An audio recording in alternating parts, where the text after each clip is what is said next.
ANCAP está cambiando la pisada. Esta semana las autoridades del Ministerio de Industria, Energía y Minería, junto al directorio de la empresa, informaron que en el año pasado, 2017, por segundo año consecutivo, el balance financiero arrojó ganancias, en este caso 39 millones de dólares. Es un resultado positivo para la administración que, de todos modos, reconoce dificultades en algunos negocios del ente. A grandes rasgos, siguieron siendo superavitarias las divisiones combustibles y lubricantes, aunque con ganancias inferiores a las de 2016, y los negocios de gas y Portland redujeron sus pérdidas, pero bueno, se mantuvieron en rojo.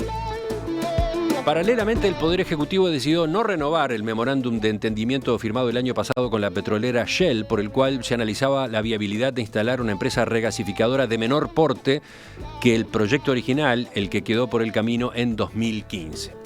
Bueno, estos son los dos temas, punto de partida para la entrevista que ahora iniciamos con la ministra de Industria, Energía y Minería, Carolina Cose.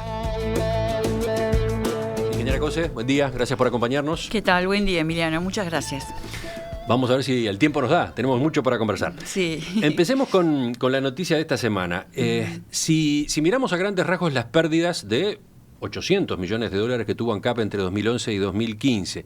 Y ahora agregamos lo más nuevo, los superávit de 15 millones en 2016 y 39 millones en 2017. En general, en primer lugar, ¿cuál es la lectura que ustedes hacen? Es una lectura positiva, es una lectura de respaldo a un trabajo serio que se está realizando, responsable y que tiene mucho más por hacer. Y que además creo que el equipo de trabajo es consciente que hay mucho más por hacer y hay algunos rumbos ya marcados que algunos que marcamos desde el inicio, como por ejemplo la problemática que usted marcaba de los negocios deficitarios, de Portland, por ejemplo, que sigue siendo deficitario, pero que ha bajado su déficit 4 veces. O sea que hay un trabajo que se está realizando ahí y que tiene que continuar, ¿no? Así que respaldo y continuar. De acuerdo al plan que está trazado, de acuerdo al cronograma de inversiones, ¿qué es lo que se espera para este 2018? ¿Hay ya una previsión? Sí, pero yo no me quiero adelantar porque falta mucho para que se termine el 2018, hay mucho trabajo por hacer y además porque hay algunas variables que no podemos manejar, como el tipo de cambio, el precio del crudo, entonces tenemos que ir ajustando. Lo que sí es que vamos a ir cada 6 meses informando a la población de cómo va el avance, ¿verdad? Desde la oposición, ¿cómo resumir lo que ocurrió, la reacción? Se vio con alivio que se consolide, digamos, un rumbo más ordenado en ANCAP, pero también hubo advertencias, ¿no? Básicamente que los números esconden un subsidio, que además es un subsidio que complica varios sectores de la actividad nacional. El contador Diego Labat, que integra el directorio de ANCAP por el Partido Nacional, lo planteaba en estos términos ayer. El problema es que hoy los precios de los combustibles, o mejor dicho, el resultado de ANCAP se sostiene con precios de los combustibles que no son competitivos. Eso es lo que quizás yo, por lo menos yo pongo en el centro de la cuestión, de ese optimismo que se muestra, es decir, está bien el resultado positivo, yo lo festejo y lo aplaudo, pero vamos a estar de verdad bien el día que tengamos resultados positivos con precios competitivos. Si no, se está sosteniendo artificialmente un resultado, ¿no? ¿Qué dice usted sobre este análisis? Sí, yo en líneas generales estoy de acuerdo con Labat. Yo creo que todos queremos que los precios de los combustibles sean más competitivos, por supuesto. Pero además, el subsidio al que tú hacías referencia, por ejemplo, hay aproximadamente un promedio de 35 millones de dólares por año, aprox, en los últimos 3 años, de subsidio a lo que es GLP, a lo que son las garrafas para la población. ¿Y eso está mal? No está mal, porque logramos precios razonables para cuestiones que son para el hogar de todos los uruguayos. Entonces hay que ver. ¿Acaso es otro tipo de subsidio? Es un subsidio pero forma parte de la empresa, de la población y de los sectores productivos a ANCAP, para que ANCAP mejore sus números. No, lo que te estoy comentando es un subsidio expreso de ANCAP que vende un producto por debajo de sus costos para que la población tenga, por ejemplo, las garrafas a un costo razonable para los hogares. Ese es un caso que estoy nombrando, pero justamente por eso yo decía que hay que continuar, y creo que hay un paso que se ha dado que es muy importante y que pasa un poco desapercibido, y para este medio, para ti que trabajas en el tema de la información, hace un par de años yo comenté la ambición que tenía, y la compartí con el directorio de ANCAP, de que se publicara la paramétrica. Y hemos dado un paso muy importante porque está publicado en la página web de ANCAP una tabla en la cual tú puedes entrar con el tipo de cambio y el precio del barril y te conduce a cuál debería ser, con los costos de ANCAP, el precio de las gasolinas, de la nafta, del gasoil. Eso no pasaba antes, y me parece un paso en un camino de transparencia muy importante. Por otro lado, hay una gran cantidad de cuestiones en los costos de ANCAP que hay que seguir trabajando. En eso es lo que se está trabajando. Pero claro, cuando yo me refería al subsidio, me refería a ese número de 400 millones de dólares por año. Usted lo ha escuchado, ¿no? Lo manejó, por ejemplo, Pedro Bordaberry. Dicen que ANCAP dio ganancias. Nuestro equipo estima un sobrecosto de los combustibles de 400 millones de dólares por año. O sea que para ganar 39 nos cobraron 400 de más. Eso decía Pedro Bordaberry, pero ayer... Esa es una falsa... Alfonso Capurro de CPA Ferrer manejó un número parecido. Dice, los datos de URSEA revelan que en 2017 hubo un sobrecosto que pagaron consumidores y productores del orden de 420 millones, en su mayoría sobrecargado sobre el gasoil. No. Hay un error importante en esas comparaciones. Uno puede hacer una danza de números y digamos, sustentar razonamientos en una estructura numérica de manera que se logren titulares de ese tipo. Digo, yo me parece, tengo mucho respeto por los economistas, los profesionales o los parlamentarios que están haciendo eso, pero en realidad... lo están haciendo, por ejemplo, en un caso, comparándolo con el PPI de URSEA, que viene modificando su metodología de cálculo del PPI, ¿verdad? El PPI es el precio de paridad de importación, y hay cuestiones que hay que tener en cuenta. Por ejemplo, recién este año la URSEA tiene en cuenta la introducción de biocombustibles que son obligatorios, y para eso utiliza el precio de los biocombustibles de Brasil y Argentina, que está terriblemente subsidiado. Entonces, hay que tener cuidado con esas comparaciones, y también tenemos que avanzar en la transparencia del cálculo del PPI para que la población esté bien informada. Pero eso no quita que haya que trabajar en la competitividad del precio de los combustibles. Sí, a eso iba. Discutamos los 400 millones de dólares. Es una posibilidad que el número no tenga sustento, que no sea correcto. Tiene. Lo que es un hecho... Yo le digo que no lo tiene. Lo que es un hecho es este cuadro, ¿no? Este cuadro, ese que actualiza cada tanto SEG Ingeniería, por ejemplo, cómo están los precios de energía en la región. Y si tomamos el gasoil, resulta que en Uruguay está a $1.42, cuando en la región el más caro aparte es el de Argentina, 1.15. Pero en Chile está en 0.92, en Brasil está en 1.05. La nafta en Uruguay está en 1.77 y la más cara en la región es la de Chile, 1.33, en Brasil 1.30, en Argentina 1.32. O sea, tenemos combustibles por arriba de la región. Sí, están, por supuesto, eso está bien, y por eso tenemos que seguir trabajando. Nunca vamos a ser Brasil o Argentina, porque son mercados órdenes de magnitud más grandes que los de Uruguay y con otros recursos. Son países productores de hidrocarburos, además, digamos, no. Lo tenemos que tomar como una referencia para saber que tenemos que seguir trabajando, pero también tenemos que tener la razonabilidad de que no somos Brasil y Argentina, ni lo seremos, pero tenemos que seguir trabajando. Yo creo que hay que seguir trabajando. A mí me encantaría bajar el precio de los combustibles. Lo precisa la industria, lo precisa el país. ¿Hay alguna posibilidad cercana de nuevas medidas en esa dirección?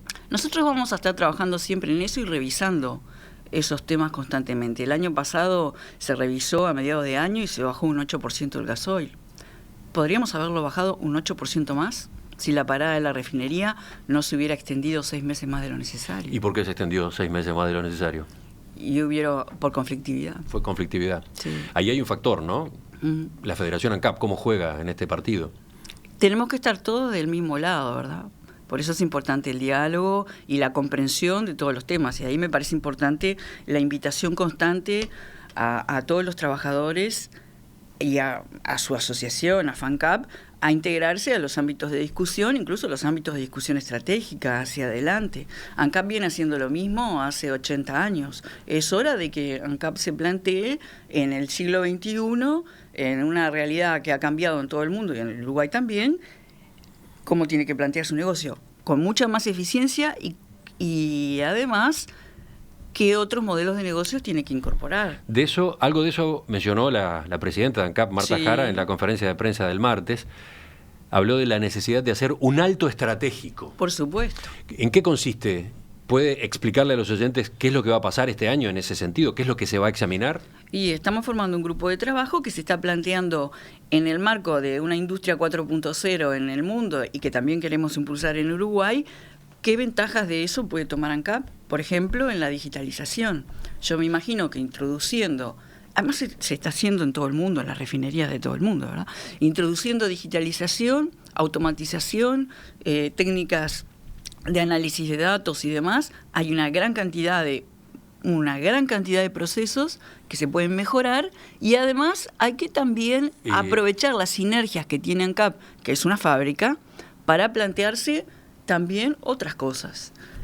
Cuando usted habla de esa introducción de tecnología, de hecho termina hablando de posibilidades de reducción de personal también. No, primero porque son funcionarios públicos, entonces no vamos a hablar de cosas que sabemos que no van a pasar. No, pero podría irse a un proceso de no provisión de vacantes cuando se van produciendo, etcétera. No sé. Lo que sí creo es que si las cosas se hacen mejor y más rápido y más barato, el personal que tenemos puede capacitarse y encarar nuevas tareas que capaz que no estamos haciendo porque estamos totalmente ocupados en los que se viene haciendo desde hace 80 años. Entonces, si queda tiempo libre, capaz que el personal puede hacer nuevas tareas y ANCAP puede tener nuevos resultados y nuevos productos. Pero esa, por ejemplo, es una línea a estudiar y que en caso de implementarse... Ya la estamos estudiando. Y que en caso de implementarse, ¿cuándo se implementa? ¿Cómo es el proceso de tiempo? Los procesos de cambio estratégico generalmente no son que uno toma una decisión y empiezan todos completos de un día. Primero es un proceso de integración, de estudio, de entender lo que está pasando en el mundo, y son procesos paulatinos y en equipo, son procesos colectivos.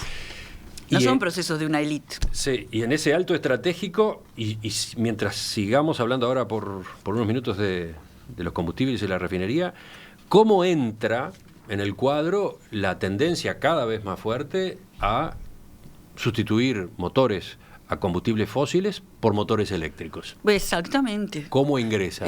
Ingresa fuertemente. O sea, podría pensarse que ANCAP, tal como la concebimos, va al muere. No va al muere.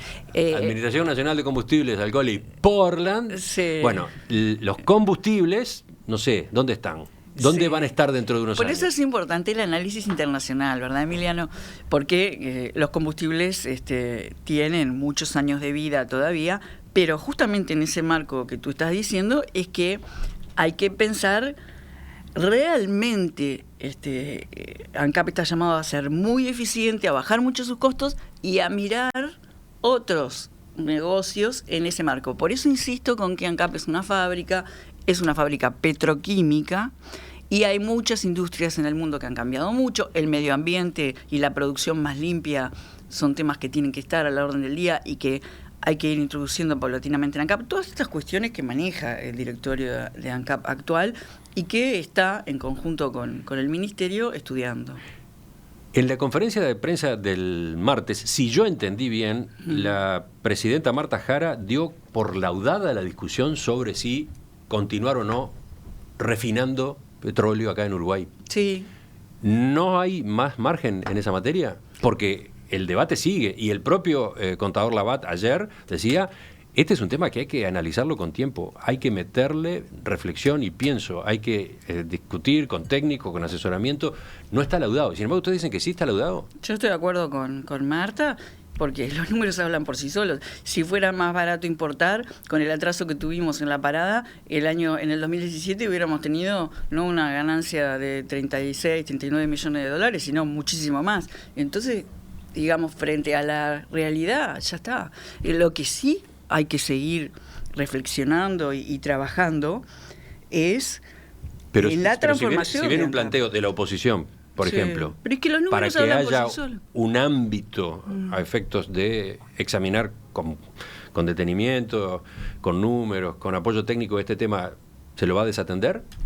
Es que ese pedido, en realidad le diríamos que analicen los números que se acaban de publicar hace un par de días. Hablan por sí solos.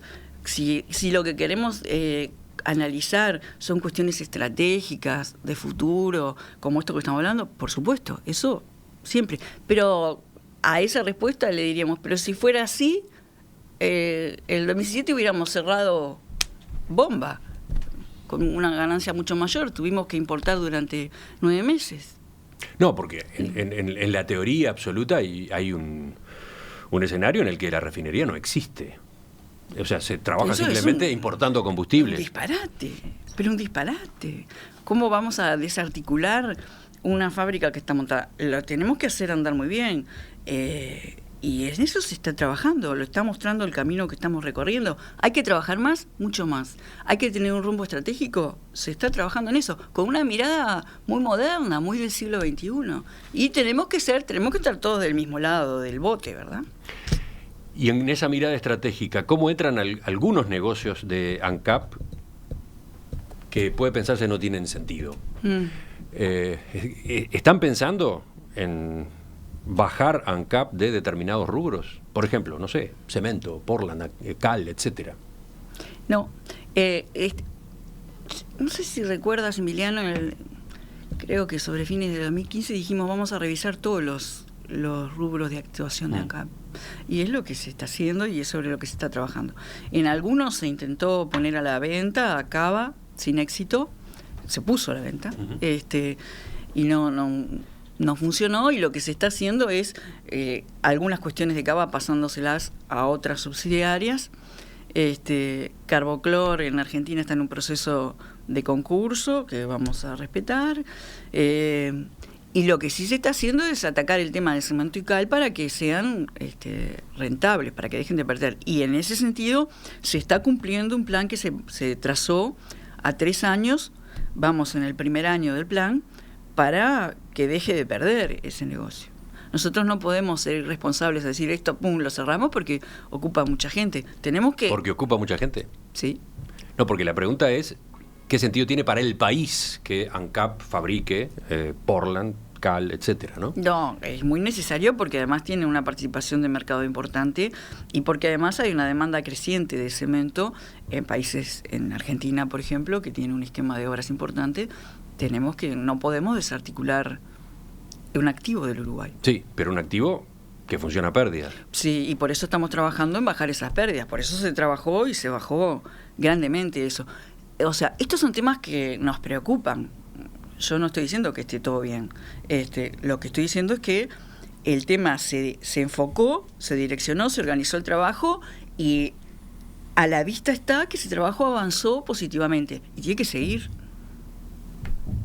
Y, por ejemplo, con el sindicato, en este tipo de medidas que seguramente implican decisiones amargas, decisiones duras, ¿cómo imagina usted el intercambio? Con mucho diálogo y conocimiento de la situación. A mí me parece que cuanto más datos tenga el sindicato de la realidad, es mejor, de toda la realidad. Y tenemos que hacerlo juntos. Acaba de darse un incidente. Usted tuvo que protagonizar el martes un incidente durante la conferencia de prensa. Se vio interrumpida la presentación por una delegación, por un grupo de trabajadores de ANCAP que en nombre de la Federación ANCAP reclamaban reuniones que no estaban teniendo, que habían solicitado, por una de estas medidas de ajuste. La de sacar de circulación el buque ANCAP 9, pasar a contratar fletes. ¿Qué le dejó ese intercambio? Porque usted decidió salir de la mesa en la que estaba hablándose e ir al encuentro de estos dirigentes sindicales. ¿Qué conclusiones sacó? A mí me parece que, primero, que las reuniones se dan siempre el ministerio está atendiéndolos. A veces no estoy yo directamente en una reunión, pero está el subsecretario, está la directora de energía. Digamos, nosotros tenemos un equipo que trabaja con las empresas públicas, en particular con ANCAP, y el propio directorio de ANCAP, la presidenta, los otros directores, digamos, el sindicato es atendido. Lo seguiremos atendiendo y seguiremos hablando. Lo cual no quita que si la que manda es la realidad. Tenemos una carta del comandante de la Armada que especifica que ese buque no puede circular más. Ellos sostienen que tienen otros informes técnicos que dicen que sí, que el buque está en condiciones. Yo tengo la carta oficial del comandante de la Armada, te la puedo mostrar, que dice que consultó a la autoridad argentina y que no puede andar más. Así. De todos modos estuvo... Pero además es un tema que tiene que resolver, se va a resolver. ¿Cómo resolvió el paso que dio en ese momento? Porque ustedes estaban haciendo la presentación, empezó el ruido, en algún momento se pensó, seguimos pese a todo, pero no, estaba muy alterado el ambiente, y usted toma la decisión de levantarse junto con el director de la Oficina de Planeamiento y Presupuesto y con el subsecretario, y van al encuentro de este grupo. Porque me parece que el respeto por el trabajo es lo más importante, y yo sentí que ahí había algo que se salía de un ámbito de respeto, y lo que se estaba presentando era el resultado de mucho esfuerzo de una gran cantidad de trabajadores, realmente mucho esfuerzo de todos los días, de trabajar, cuando siento que en un ámbito las cosas se salen del respeto, porque una cosa es cuando tú estás trabajando en equipo y estás en desacuerdo con algo y discutís con tus compañeros y finalmente el equipo tiene un rumbo y una dirección. Pero cuando se sale de eso, hay que defender el interés general. Sí, pero no era fácil resolver qué hacer en ese caso, ¿no? Hasta estaba el antecedente cercano del presidente de la República en una polémica pública frente a la sede del Ministerio de Ganadería con algunos productores.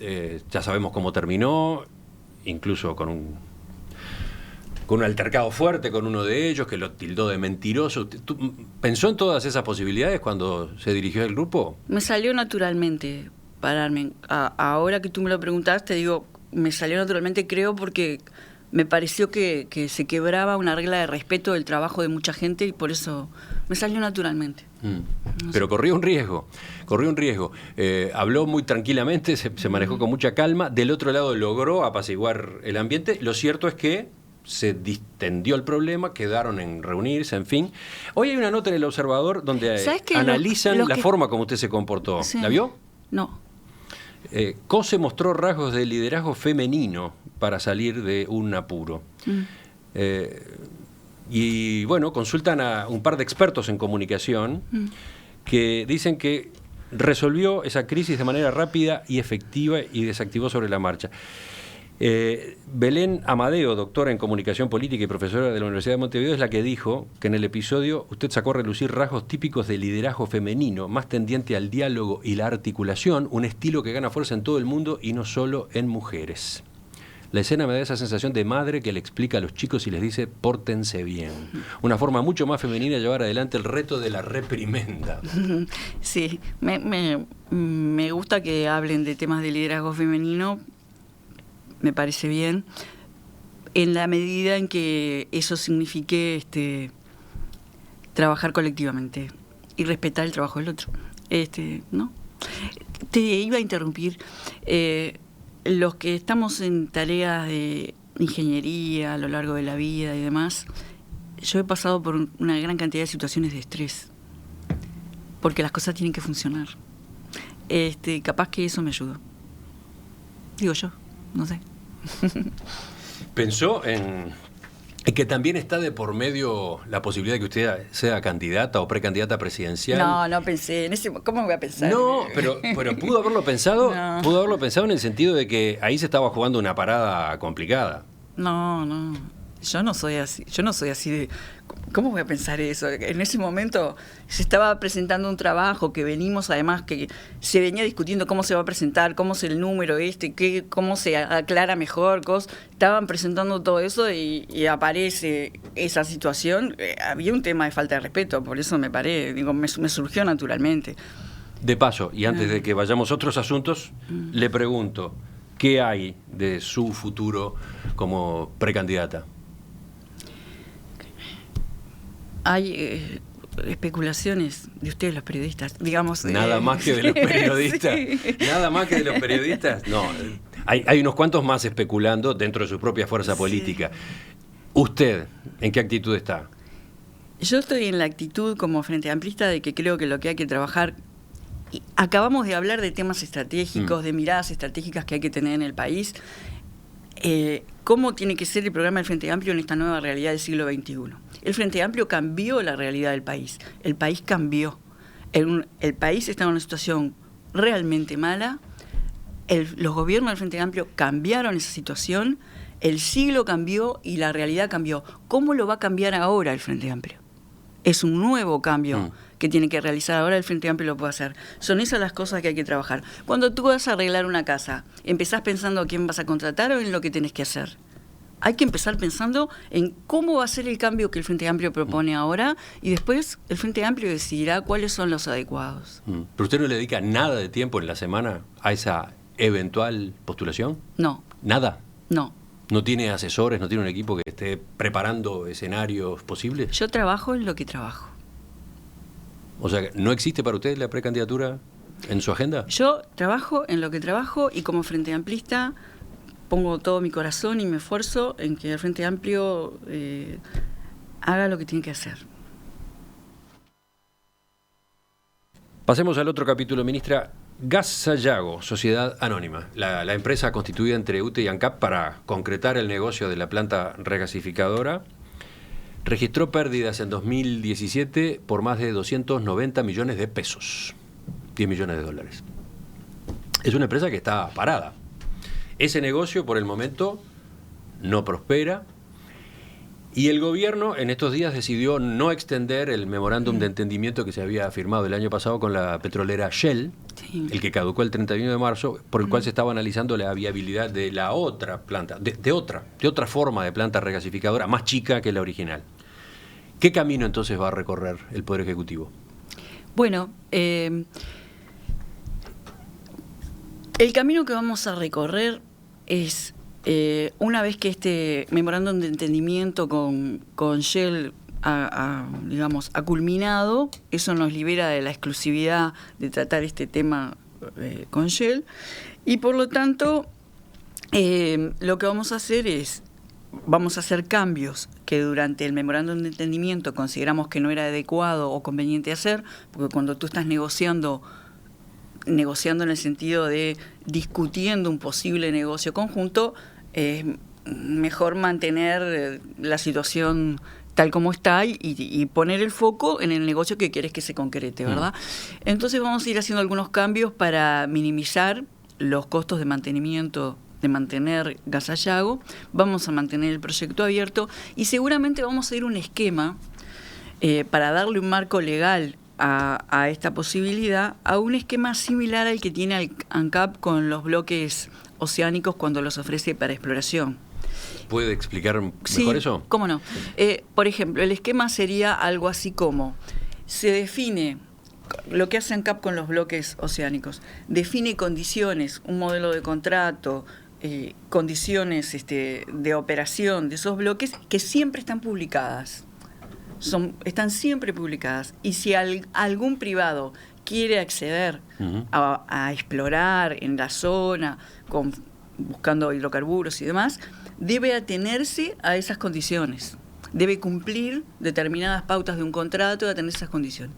Eso se llama, es algo similar a una temporada abierta, vamos a dejar como una ventana abierta y en ese marco, como nosotros ya estamos recibiendo inquietudes de varios privados por este tema, queremos que eso sea el mismo marco legal para todos, con las mismas condiciones para todos, y en ese marco recibir propuestas concretas de privados que estamos recibiendo de manera informal y que no podíamos atender. O sea, usted le está dando forma a algo que había adelantado la directora nacional de Energía, Olga Otegi, la semana pasada en La Diaria. Ella dijo en ese momento que no se iba a prorrogar el memorándum de entendimiento con Shell y que se explorarían alternativas con otras empresas. En definitiva, se va a eso. En realidad estamos recibiendo solicitudes, interés por parte de otras empresas, y lo que queremos es darle un marco común a todas y decir, bueno, las condiciones serían estas. Por ejemplo, ¿qué condiciones cambiarían? ¿Qué cambiaría con respecto a? Digo, con respecto a lo que se manejó hasta ahora con Shell, y que por lo visto para Shell no fueron suficientes. No, porque por ejemplo, Shell manifestó que necesitaba más tiempo para analizar la posibilidad de que Argentina accediera a comprar el gas que podía producirse en esa planta. O sea, aparecía el factor Argentina como un condicionante. Eso siempre está, pero eso no tiene nada que ver con las condiciones que pone Uruguay. Bueno, entonces... Nosotros vamos a poner las condiciones que pone Uruguay. No podemos modificar las condiciones del mercado. Sin lugar a dudas, una planta regasificadora en Uruguay no se sostiene con la demanda de Uruguay. Eso son números. Y por lo tanto es importante acceder al mercado de Argentina. Eso es algo con lo que los privados tendrán que lidiar. Shell dice preciso más tiempo porque no me animo. Es una frase muy coloquial, pero... No es una frase de ingeniera. No es una frase de ingeniera, pero bueno, lo digo igual para que se entienda. No me animo a correr el riesgo a Argentina. Bueno, eso es un tema... Uruguay no lo va a correr ese riesgo. Entonces es un tema que tendrán que manejar los privados. Justamente ahí está lo que estamos haciendo, ¿no? De separar al Estado de los riesgos. Pero entonces, ¿cuáles podrían ser las novedades en ese marco nuevo? No sé. Nosotros... lo que estamos haciendo es, entendemos que Argentina sigue necesitando una planta de regasificación, entendemos que todavía hay un mercado y nos están planteando interés en participación en el proyecto. Lo que nosotros no queremos es hacer una cosa empresa por empresa, tiene que ser una cuestión común a todas y que todas las que vienen a plantearnos, no me interesa, digo, bueno, esas son las condiciones. Ahora, ¿es posible, de acuerdo al memorándum de entendimiento? Se lo pregunto por algo que dijo este martes, cuando lo entrevistamos aquí en Perspectiva, el diputado Pablo Abdala, del Partido Nacional, miembro denunciante de la Comisión Investigadora sobre la regasificadora en el Parlamento. Abdala alertaba que según el memorándum de entendimiento, el Estado queda obligado a invitar a Shell a participar durante un año en cualquier alternativa que surja. ¿Vamos a escucharlo? No se ha llegado a un acuerdo y termina el memorándum de entendimiento o la etapa previa y se anuncia que no hay nada, entonces con Shell no hay nada. Y con terceras empresas tampoco puede haber algo, por una razón muy sencilla. Se saltea la directora de Energía, creo que no se acordó, que hay una cláusula en el memorándum de entendimiento, que esa no cae, esa precisamente opera a partir de ahora, que es un periodo de un año desde la rescisión del memorándum de entendimiento en favor de Shell, en términos de que le da la exclusividad. Y si Gas y Agua o el Estado uruguayo resolviera construir una regasificadora en ese lugar, está obligado Gas y Agua a convocar o a invitar a Shell a formar parte del negocio. Entonces es muy difícil que venga otra empresa a interesarse para construir algo allí. ¿Qué responde usted a esa objeción? Bueno, primero que la directora de Energía, la ingeniera Olga Otegi, no se olvidó de nada ni se equivocó.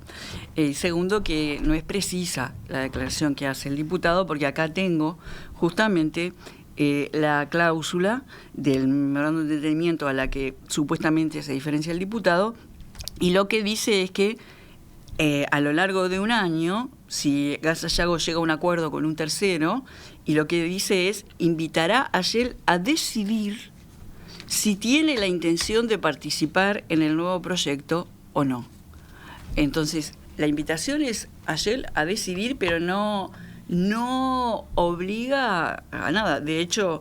A decidir si participa, ¿qué quiere decir? ¿Participar de qué manera? Es exactamente lo que dice el memorándum de entendimiento, y esa es la gracia de que lo diga así, de que no dice cómo, de que dice que Gas y Agua tiene la obligación de invitar a Shell a decidir si quiere participar o no. ¿Y participar puede querer decir que participe como uno de los socios de ese proyecto o que asuma ese proyecto? Esa es justamente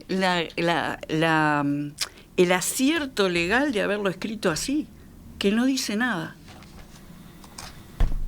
A veces los abogados tienen esas cosas. Pero está haciendo comparaciones entre los abogados y los ingenieros. Sí. Los ingenieros precisan a los abogados para manejar determinadas situaciones, por lo visto. Sí, claro. Sí, claro, por supuesto. ¿Sabe con cuántos abogados trabaja? Pero he aprendido muchísimo. De todos modos, una fórmula como esa no es un freno para otros interesados. No, para nada. Esos que han manifestado su interés, que usted menciona, esas otras compañías, ¿tienen presente que existe esa cláusula vigente, sí, que esa mantiene vigencia? Para nada, ese no es el tema es el negocio. El tema es si colocan la capacidad de regasificación. Ese no es el tema. Además lo dice de esta manera el memorándum de entendimiento. La obligación de invitar a Shell a decidir si tiene la intención de participar o no. Y no dice ni cómo participar, ni cómo se invita, qué significa invitar. En cualquiera de esas hipótesis, la base es que se terminaría aprovechando de alguna manera esta infraestructura a mitad de camino, a tercera parte de camino que ha quedado después del frustrado proceso anterior. Sí, lo que se aprovecharía mucho, yo creo, es el know-how de Gas Sayago, el avance de tener un permiso ambiental, el conocimiento del tema, eso es lo que... Y todo este trabajo que se ha realizado con Shell, ¿verdad? Se ha realizado un trabajo realmente... No necesariamente las obras. No necesariamente las obras. Porque hay obra hasta sumergida, hay obra en el agua hecha, sí, ¿no? Sí, algunas sí, otras no. Ahora... Por suerte. ¿Por suerte qué? Por suerte, porque en realidad parte de esas obras... Bueno, de alguna de las obras que están, implicaban un proyecto mucho más grande que el que tenemos planteado en este momento. ¿Y entonces? Y bueno. No entendí el por suerte. Porque si tuviéramos que aprovechar todas las obras que están, es que estamos pensando en un proyecto enorme. No estamos pensando en un proyecto enorme. El diputado Pablo Abdal entiende que debe cerrar Gas Sayago, entre otras cosas por los gastos que implica, $10 millones por año. Es su opinión. Nosotros vamos a, ahora que podemos, digamos, y que las condiciones están dadas, vamos a minimizar los gastos. Por ejemplo, hay $25.000 que Gas Sayago paga a UTE por mes por temas de mantenimiento informático y demás. Eso lo vamos a revisar, por ejemplo. ¿Qué quiere decir? Y quiere decir revisarlo, cambiarlo. Pero ese servicio va a seguir existiendo. ¿UTE se lo va a seguir cobrando a Gas Sayago? Vamos a ver. Ah, capaz que no se lo cobra. Vamos a ver, vamos a conversar. ¿Qué más? Mucho el más. Personal. Yo con el personal, el otro día me hicieron la pregunta y le voy a repetir por el respeto que te tengo, porque en realidad cuando la contesté dije que era lo último que iba a hablar con la prensa. A mí me parece que vamos a tomar las acciones que tengamos que tomar, pero me parece que tenemos que ser muy respetuosos con ese personal, porque ese personal, digamos, ha trabajado mucho, es el que tiene el know-how de mucha cosa, es el que trabajó fuertemente para el cobro de la garantía de $100 millones contra una empresa enorme y con un cuidado y un compromiso, digamos, un proceso muy delicado, ¿no? Hay que estar en la negociación para cobrar una garantía y que no se te escape ningún piolín que exponga al Estado un juicio y que terminemos con que nos salga el tiro por la culata. Así que vamos a hacer lo que haya que hacer con la gradualidad y el respeto que haya que hacerlo. Y lo que le dije a la prensa, por ahora no voy a hablar más de esto. Claro, pero lo que pasa es que están de por medio las necesidades fiscales, todos los gastos que hay que frenar por otro lado. Por ejemplo, cuando se reclaman medidas de apoyo a la producción, etcétera, algunas de las cuales cuestan $7 millones, $7,5 millones. Acá estamos hablando de una empresa que pierde 10 millones por año. Yo estoy de acuerdo que hay que tomar medidas y las vamos a tomar, pero lo que digo es que tampoco manoseemos a la gente. Y lo último sobre este tema, según el diputado Pablo Abdal, hasta ahora todo el proceso de la regasificadora viene dejando una pérdida para el Estado de $150 millones. No estoy de acuerdo. ¿Qué le dice ese número a usted? Bueno, primero, como decía, hoy uno puede armar los números y en base a eso estructurar un discurso, cada uno es libre de hacerlo. Hay alguna cuenta país que hay que hacer, que es, bueno, qué capitalización puso ANCAP y UTE en Gas Sayago, pero Gas Sayago también ha pagado de vuelta al Estado en impuestos, en arrendamientos, y yo creo que la cuenta país da negativa, pero da negativa en $10 millones, si hago una cuenta país. ¿10 millones es el número de todo sí, este proceso? De la cuenta país, de esa cuenta que le estoy diciendo. Ahora... ¿Se puede conocer los cálculos, el informe? Yo te lo hago llegar. Es interesante, sí. Sí, yo lo que quiero decir es que yo me encontré con una realidad en el 2015. Yo no participé, encontré a Sayago como un dato de la realidad que se armó en el 2012 con un proceso que venía de determinada manera, y lo que yo encontré en el 2015 es que la empresa que iba a correr el riesgo y que iba a hacer el asunto definía irse. Y a partir de ahí lo que he hecho con la ayuda de este personal y de muchos otros es mitigar el daño, lograr que se cobrara la garantía de $100 millones, reformular el proyecto para que el Estado no corriera riesgos y no dejar pasar las oportunidades. Lo de Shell fue una gran oportunidad que no anduvo, y no por culpa de Uruguay. Y ahora no vamos a cerrar el proyecto y vamos a seguir mitigando el costo que tiene para el Estado. A mí me preocupa, a mí me gusta que los proyectos funcionen, pero también entiendo que la manera de no tener ningún costo es agarrar, cerrar todo y no hacer nada. Y así qué futuro tendría el país. Así que lo que vamos a hacer es con cuidado y con responsabilidad ver si hay alguna otra oportunidad. Y si no, tomaremos las medidas que haya que tomar. Enseguida le hago una última pregunta. Ministra, usted vio la tarjeta que tengo acá arriba abierta en la pantalla y dice, no puede ser que hablemos de esto. Hay cantidad de preguntas de oyentes a propósito de esto. ¿Qué fue esta invitación a funcionarios del Ministerio a un taller a propósito de síndrome post-vacacional y reintegro a la vida laboral? Se podrán imaginar cualquiera que me conozca, que jamás en la vida yo voy a apoyar, digamos, algo así.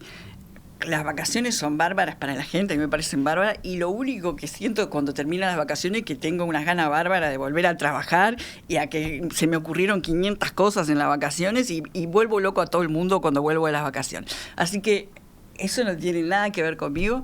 La verdad, me enteré ayer que eso andaba por ahí. Es una invitación para el jueves 12 de abril en el Salón de Actos del Ministerio. No es así. Me enteré ayer que andaba circulando eso por ahí. Eso fue algo una iniciativa que tuvo Recursos Humanos en los temas de salud ocupacional, que la presentó a la Dirección General lo desestimó y eso no sé por qué circuló. ¿Usted dice que está desestimado hace días esto? Sí. ¿O es una decisión que se tomó ayer cuando empezó la polémica? No. O sea que esta tarjeta se escapó por sí sola. Parece que sí. ¿Tiene vida propia? Parece que sí. Vio que a veces las cosas tienen vida propia, uno no sabe dónde salen, ¿no? Pero eso, cualquiera que me conozca 5 minutos sabe que jamás el Ministerio va a hacer eso, porque yo invito al trabajo y no a eso. Ministra Carolina Cose, gracias por acompañarnos. Gracias. Hasta la próxima. Hasta la próxima.